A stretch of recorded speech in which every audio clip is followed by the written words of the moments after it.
Hello doctor साहब, मेरा नाम है रुमा गुप्ता और मैं ग्रेजुएट कर चुकी हूँ. मेरा सवाल है कि अगर एक मुस्लिम लड़का और एक हिंदू लड़की शादी करे और अगर ऐसा हो कि वो मुस्लिम लड़का हिंदू लड़की के घर में नमाज पढ़े और वो हिंदू लड़की उसके घर में जाकर पूजा भी करे, तो ये क्या जायज़ है या नाजायज़ है?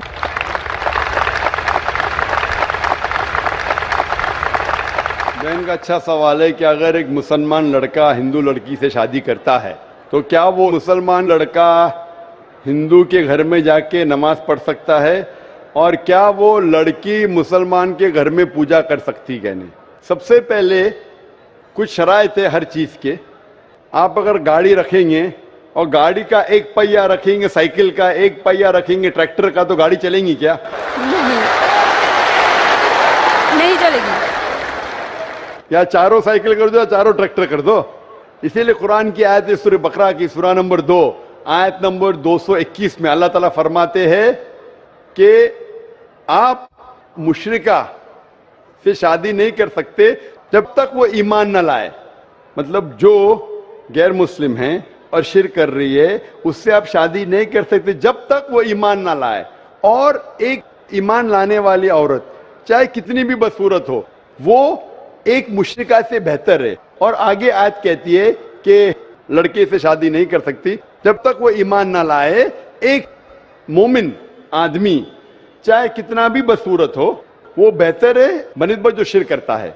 इसकी वजह यह है कि इस्लाम में लिखा है कि अगर आप खुदा के अलावा किसी को और पूछते हैं, किसी और की इबादत करते हैं, ये सबसे बड़ा गुनाह है. और अल्लाह ताला फरमाते हैं सूरह निसा में सूरा नंबर 4 आयत नंबर 48 में और सूरा निसा सूरा नंबर 4 आयत नंबर 116 में कि अल्लाह सुब्हाना व तआला अगर चाहे तो कोई भी गुनाह को माफ कर सकता है लेकिन शिर्क को कभी नहीं माफ करेगा. अगर एक इंसान मुशरिक जैसा मर गया तो अल्लाह ताला कभी भी उसे माफ नहीं कर सकता, क्योंकि मुशरिक वो शख्स है जो शिर्क करता है. और ये सबसे बड़ा गुनाह है क्योंकि हमारा खालिक, हमारा मालिक, हमारा ईश्वर, हमारा खुदा, हमारा भगवान, अगर हम उसको गाली देंगे, ये सबसे बड़ा गुनाह है.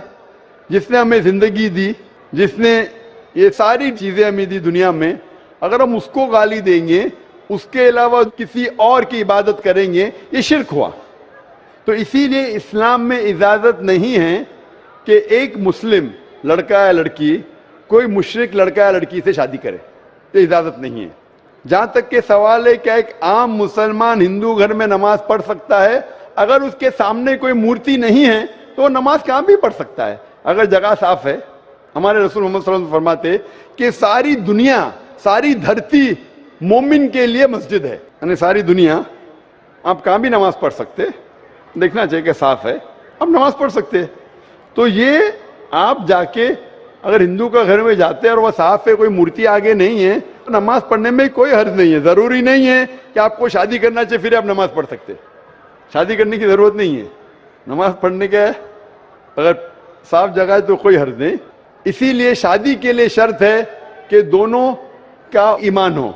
और अगर आप हिंदू मजहब पढ़ेंगे तो हिंदू मजहबी किताब में भी यही लिखा है जो मैंने पहले पेश किया. पहला जो सवाल था भाई साहब का, और मैंने कहा कि हिंदू मजहब में भी यही लिखा है, ना तस्य प्रतिमास्ति, उस ईश्वर, उस भगवान, उस खुदा का कोई अक्स नहीं, कोई मूर्ति नहीं, कोई फोटोग्राफ नहीं, कोई पेंटिंग नहीं, कोई पोर्ट्रेट नहीं, कोई आइडल नहीं, कोई स्टैच्यू नहीं.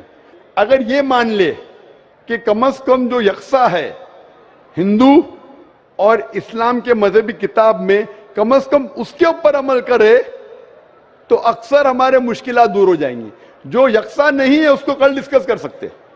और अगर आप तहकीक करते हिंदू मजहब की किताब पढ़ते और इस्लाम मजहब की किताब पढ़ते, दोनों में लिखा है खुदा एक है, दोनों में लिखा है खुदा का कोई अक्स नहीं है, दोनों में लिखा है कि खुदा का कोई बुत नहीं है, दोनों में लिखा है कि खुदा के अलावा किसी और की इबादत नहीं करना चाहिए, दोनों में लिखा है कि आखिरी पैगंबर मोहम्मद सल्लल्लाहु अलैहि वसल्लम में, दोनों में लिखा है कि शराब नहीं पीना चाहिए. मैं हवाले दे सकता हूं और मैं तकरीर लिख दिया हूं, similarities between Islam and Hinduism, इस्लाम और हिंदुइज्म में यकसानियत, दोनों किताब में आप अगर पढ़ेंगे कुरान मजीद में सूरह माइदा सूरा 5 आयत नंबर 90 में लिखा है कि शराब पीना हराम है اب Manusmriti chapter number 9 verse number 225 پڑھیں گے، اس میں لکھا ہے شراب پینا حرام ہے.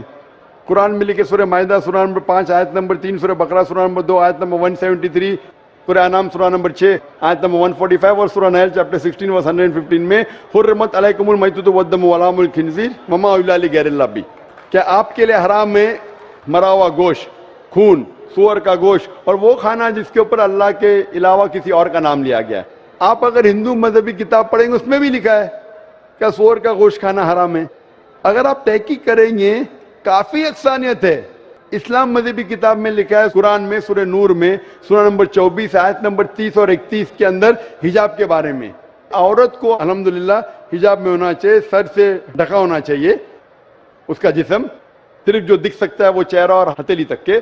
آپ اگر ہندو مذہب کتاب پڑھیں گے رگ وید بک نمبر 8 میں لکھا ہے اور رگ وید بک نمبر 10 میں بھی لکھا ہوا ہے کہ عورت کو اپنے سر کے پلوں کو ڈالنا چاہیے چہرے پہ.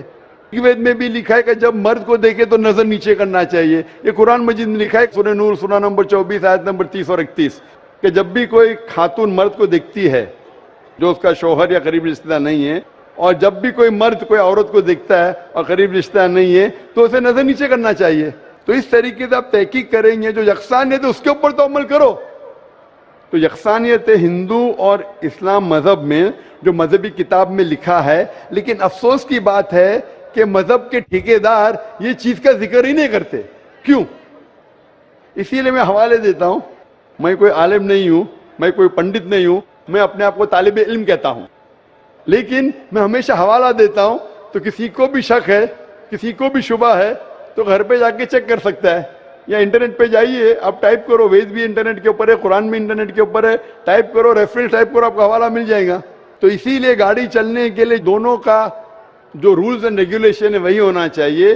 اسی لیے دونوں لوگ مومن ہونا ضروری ہے.